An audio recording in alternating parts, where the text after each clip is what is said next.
Nobody knows what's going to happen next. The future is impossible to predict. People spend years trying to predict things like inflation, interest rates, recessions, stock market movements. But even the smartest economists, the smartest fund managers regularly get it wrong. For example, like in 2007, where the most experts believed the financial system was strong when the global financial crisis happened in 2008. We had 2020 when almost nobody predicted the global pandemic. And what happened? We had COVID that basically changed markets, changed economies, and just changed our everyday life.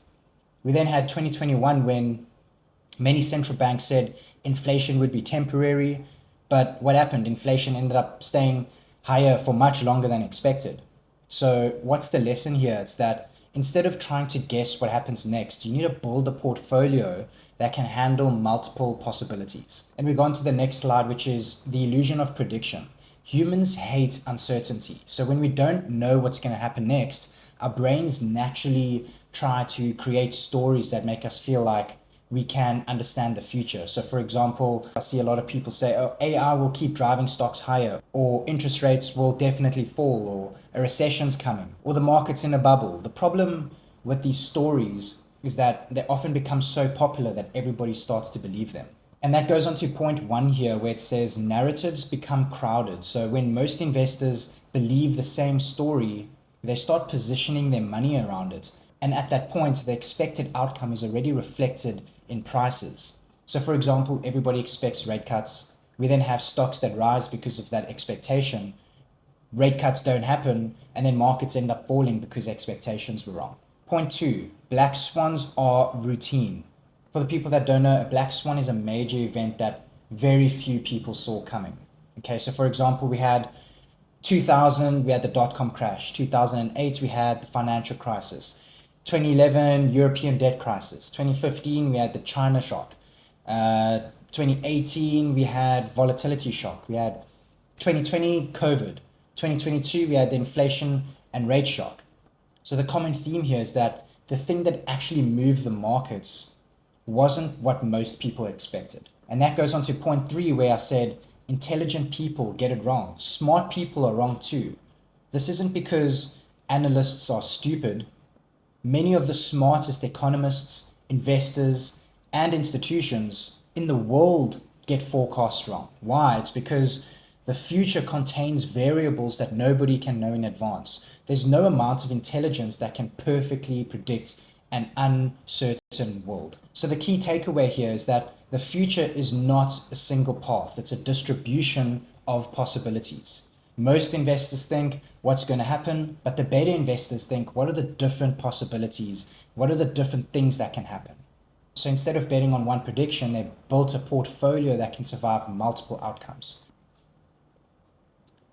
So the next thing, most portfolios aren't diversified, but they're actually just concentrated. This is a major mistake I see most people making. Many investors believe that they're diversified, but owning different investments isn't the same thing as owning investments that behave differently. So for example, if you own the S&P 500 fund, you own a technology ETF, and you own individual tech stocks. These may look like different investments, but they're often driven by the same factors. If tech struggles, if technology starts to struggle, all three of your holdings could fall together. So point one here is different assets can still be the same bet. So just because you own different names doesn't mean you have true diversification.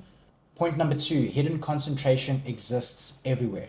So a business owner, for example, might own their company, they might own retail stocks, and they might own local property, which might seem overall diversified, but what happens when the consumer spending weakens? All three may be negatively affected at the same time because the assets are different, but the underlying risk is still the same. Point number three is that geography alone doesn't solve the issue either.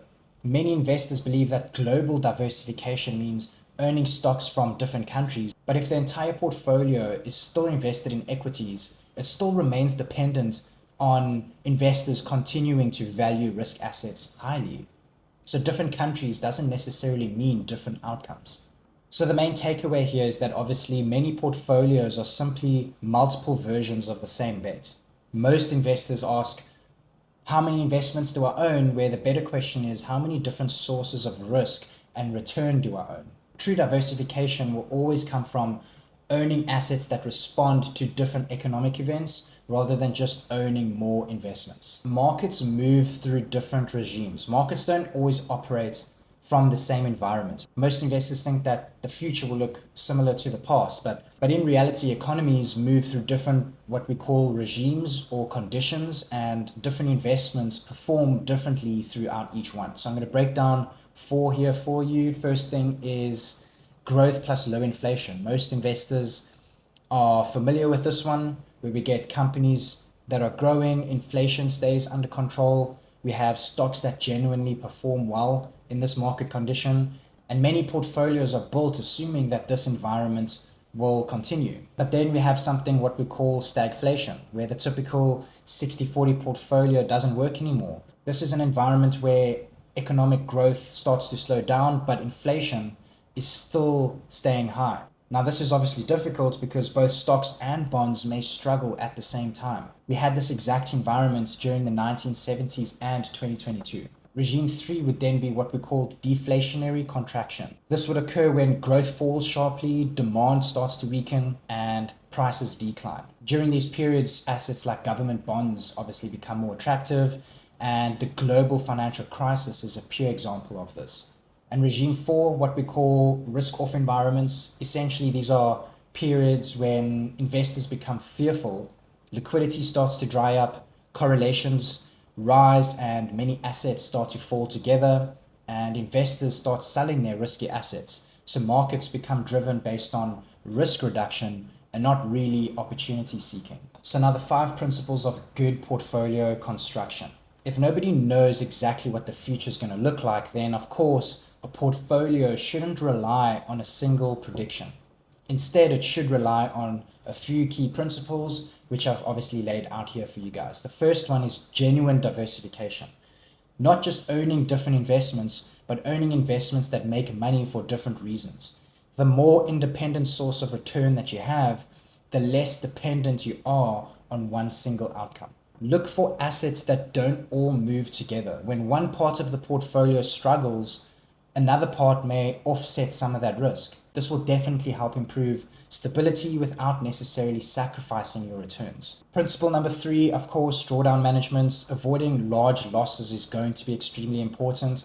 A basic example of this is that if you take a 50% knock on your portfolio, you don't need 50% to recover it. You now need 100% just to get back to break even. So protecting capital during difficult periods can be just as important as generating returns. Principle 4 is what we call redundancy. So good systems don't rely on a single point of failure. So just like an aircraft has backup systems, a portfolio should not depend on one asset, strategy, or an economic outcome to succeed.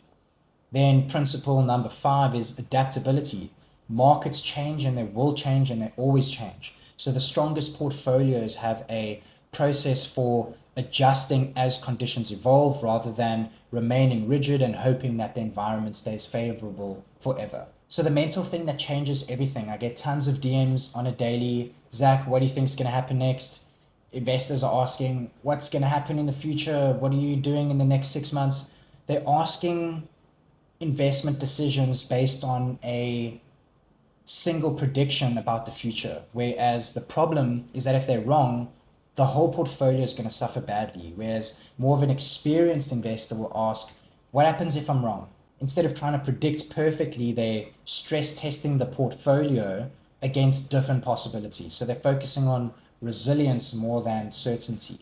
So why does uncertainty actually matter? Well, many people see uncertainty as a problem, but this slide will obviously argue the complete opposite. Uncertainty is actually what creates investment opportunity and returns. So if everybody knew what the future is going to look like, there would be no reward for taking risk in the first place. So to wrap this slide up, I think the most important point is that the question you ask will determine the portfolio that you're going to build. Don't be the amateur investor trying to predict the future.